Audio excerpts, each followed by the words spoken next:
I don't care if you call it soccer or football, the goal remains the same.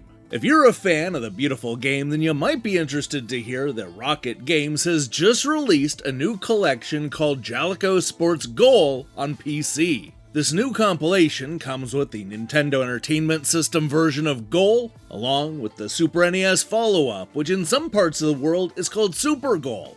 Yeah, that's cool news. But are either of these games actually worth playing? And why isn't Super Goal 2 in the package?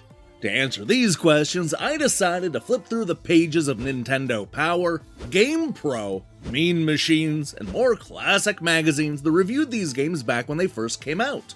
Get ready to shout goal for as long as you can, because it's time to hit the pitch in this edition of Jaleco Sports Review Crew.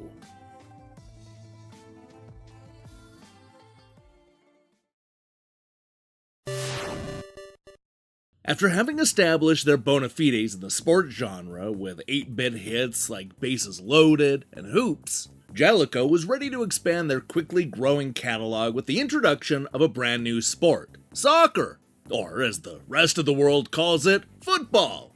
Hitting the Nintendo Entertainment System in late 1989, Goal was far from the first soccer game to grace the console, but it promised the most modes and even had a unique camera perspective.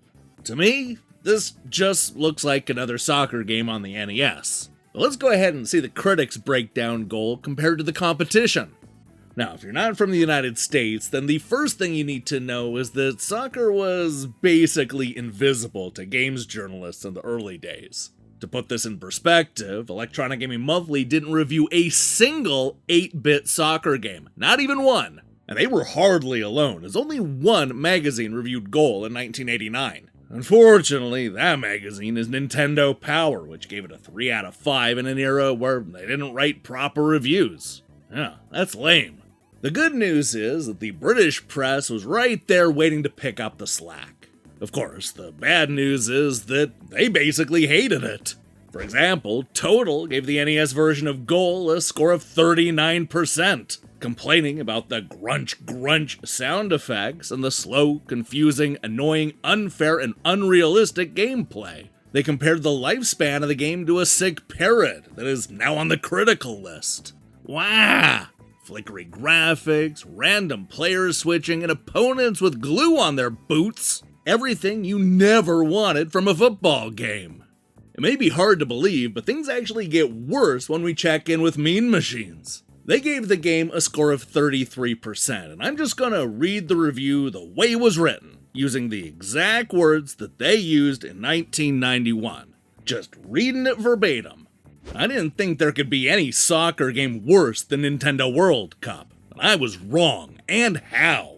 Goal is a crippled, retarded excuse for an NES football game, featuring stick insect like main sprites and pathetic pitch graphics. I have no idea why Jaleco chose to warp the action through 45 degrees, but I can safely say that the effort was wasted. Gauging the height and speed of the ball is made all the more difficult because of it. Having all manner of options tarts up the game very slightly, but there's simply no hiding the fact that Goal must rank as one of the worst soccer games produced for any console. It's a sad day for NES footy fans. Yeah, the critics were not impressed with the slow gameplay and the weird camera angle. There aren't many reviews to go by, but with an overall average of 44%, it's clear that nobody recommended this game. Now let's see if the same can be said about the 16-bit sequel. If you think you've played in-your-face basketball before, wait until you shoot some hoops from Jaleco. You'll run and gun, jam and slam in the fastest schoolyard game in town. Here's action so real, you'll see it come to life right before your eyes.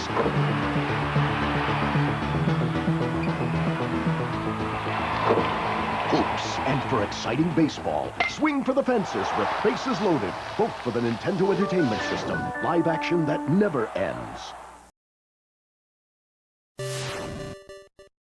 3 years after grunching onto the 8-bit NES, Goal returned on the Super NES with an installment called, well, it's just called Goal. That's right, it's the exact same name as its 1989 predecessor in the US. But over in Europe, the game goes by the name Super Goal. This is a heavily updated version of the original, offering faster gameplay, better control, larger characters, and best of all, a much improved camera angle. In other words, it's a whole new game. But did the critics notice? Well, that's the question. And of course they did.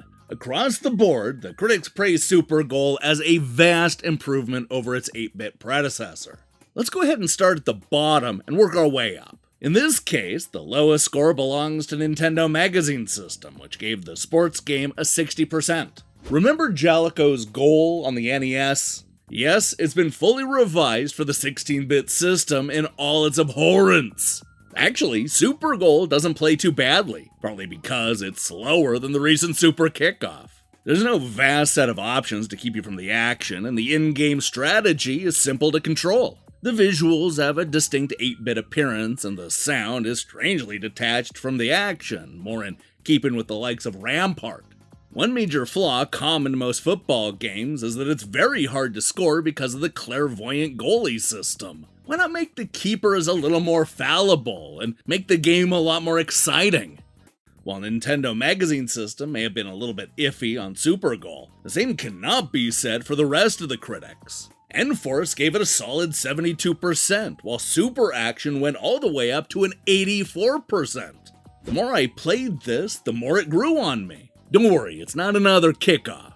What happens as you play, however, is a startling metamorphosis. Skills are developed you never realized you had. Pixel-perfect passes can be performed. Shots can be blasted into the back of the net, and the opposition's legs can be crunched. As you might expect, there's a hefty seam of two-player fun to be mined here. Though when we played it in the office, it did tend to end with sulks and shouts.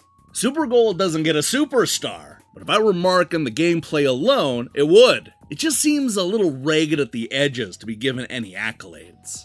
Now, when it comes to the top score, look no further than GamePro, who gave Super Goal a score of 4.5 out of 5. You don't have to worry about substitutions, fatigue, or wind factors, because Goal is a player's game, not a coach's. On occasion, you have time to think up strategies, but for the most part, the game is all action. The graphics and sound won't make you dribble, but the gameplay will grab you by the Super Cup and trap you for hours of fun. So, okay, wait a second. Do I want to be grabbed by the Super Cup or not? I'm a little confused here.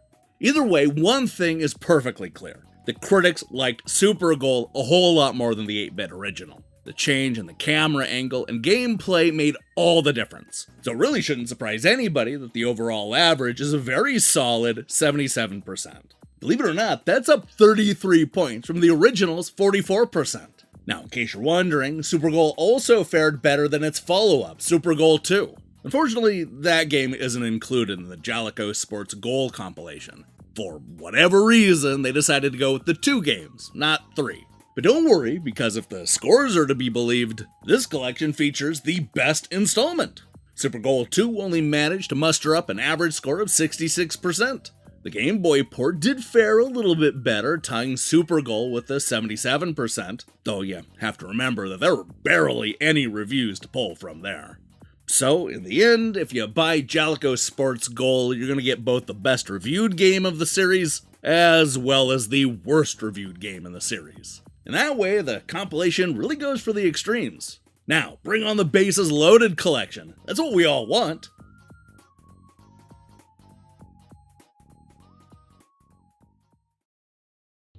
Hey, thanks for watching me break down these classic reviews. If you liked what you saw here, then you should know that we post episodes just like this one every time classic games get added to modern consoles. We have a whole playlist with over 100 of these episodes. Now, here's the question I have for you. What's your favorite soccer game?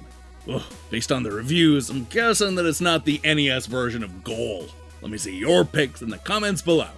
In other news, we're going to be back next week with a very special episode that compares the Ninja Gaiden book to the Ninja Gaiden game. While you wait for that, I strongly recommend you click that subscribe button and support what we're doing here. Until then,